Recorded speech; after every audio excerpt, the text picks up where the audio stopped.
Halo teman-teman, Assalamualaikum warahmatullahi wabarakatuh. Kembali lagi dengan saya Aziz Safiratun Ainunisa NIM 2019-13106 dari kelas 6 TPGSD Universitas Muria Kudus. Nah, kali ini saya ingin membahas tentang perspektif global dari sisi ekonomi. Yuk ditonton, jangan skip ya. Perspektif global dari sisi ekonomi.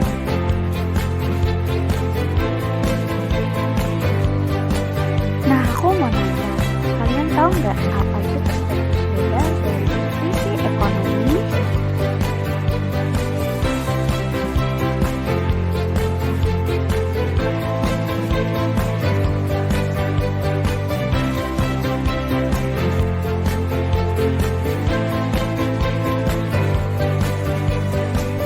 Nah, menurut Howard Art dan Gerardo Pesiscat pada tahun 1991, ilmu ekonomi adalah suatu ilmiah yang mengkaji bagaimana orang dan kelompok-kelompok masyarakat menentukan pilihan.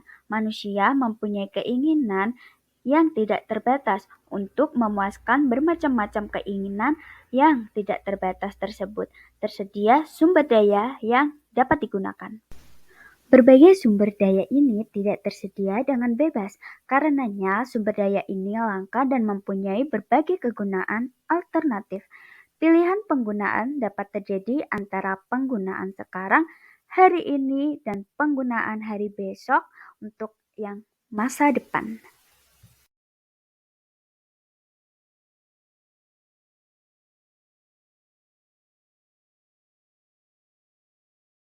Nah, berdasarkan konsep di atas, pembahasan ilmu ekonomi menyangkut berbagai aspek yang meliputi. Yang pertama, menentukan pilihan. Yang kedua, keinginan yang tidak terbatas. Yang ketiga, persediaan sumber daya terbatas, bahkan ada yang langka. Yang keempat, kegunaan alternatif sumber daya. Dan yang terakhir, kelima, penggunaan hari ini dan hari esok. Dari beberapa aspek yang telah dikemukakan tadi jelas bahwa perspektif ekonomi terkait dengan waktu, hari ini, dan hari esok. Sedangkan apa yang diperspektifkan terutama berkenaan dengan keinginan yang cenderung tidak terbatas. Persediaan sumber daya itu terbatas bahkan langka dan adanya penggunaan alternatif sumber daya. Baik, selanjutnya itu perspektif ke hari esok atau masa yang akan datang terkait luas dengan pertumbuhan penduduk, kemajuan dan penerapan iptek dalam proses produksi serta distribusi, kebutuhan yang cenderung tidak terbatas kuantitasnya, dan akhirnya persediaan sumber daya yang terbatas bahkan langka.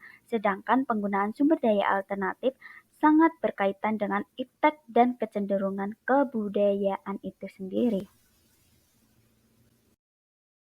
Dari perspektif kependudukan pada abad 7 Juli 1986, menurut perhitungan Lembaga Kependudukan Dunia, telah terjadi peristiwa penting dengan tercapainya angka 5 miliar jumlah penduduk dunia. Selanjutnya, berdasarkan lembaga yang sama, penduduk dunia bertambah 1 juta tiap 4 atau 5 hari berdasarkan perkiraan lebih lanjut. Pada tahun 2000, jumlah penduduk dunia ini akan mencapai 8 miliar menurut Bernie pada tahun 1977. Angka-angka itu menunjukkan betapa cepatnya pertumbuhan penduduk di dunia.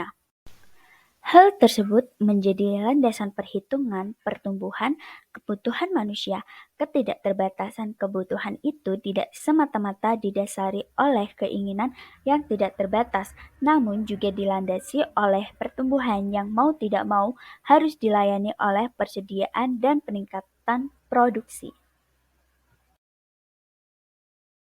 Setelah mengetahui bahwa dari sekian jenis sumber daya, khususnya sumber daya alam, ada yang dapat terbarukan oleh tumbuh-tumbuhan, hewan, dan yang tidak dapat terbarukan yaitu migas atau batu bara. Sumber daya yang sifatnya tidak terbarukan akan habis sekali pakai sehingga persediaannya makin terbatas. Sedangkan di pihak lain kebutuhan terus meningkat karena pertumbuhan penduduk dan keinginan yang cenderung tidak terbatas. Kesenjangan ini bukan bersifat lokal atau regional, melainkan telah menjadi masalah global.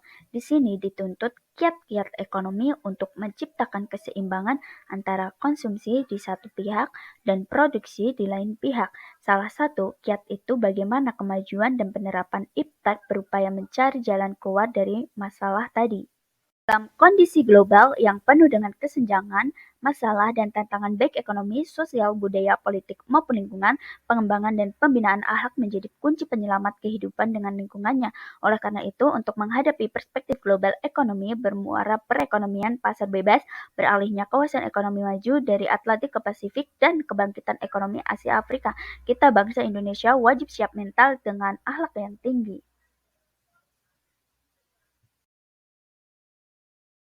Tantangan global di bidang ekonomi tidak akan kunjung reda. Penyediaan SDM generasi muda Indonesia menghadapi abad 21 dengan arus globalnya wajib dirintis sedini mungkin. Sikap mental wira swasta harus menjadi SDM menantang. Sekian penjelasan dari saya. Terima kasih telah menonton dan mohon maaf apabila ada tutur kata yang salah. Saya mohon maaf. Nah, untuk penjelasan kali ini dari perspektif global dari visi ekonomi sudah selesai.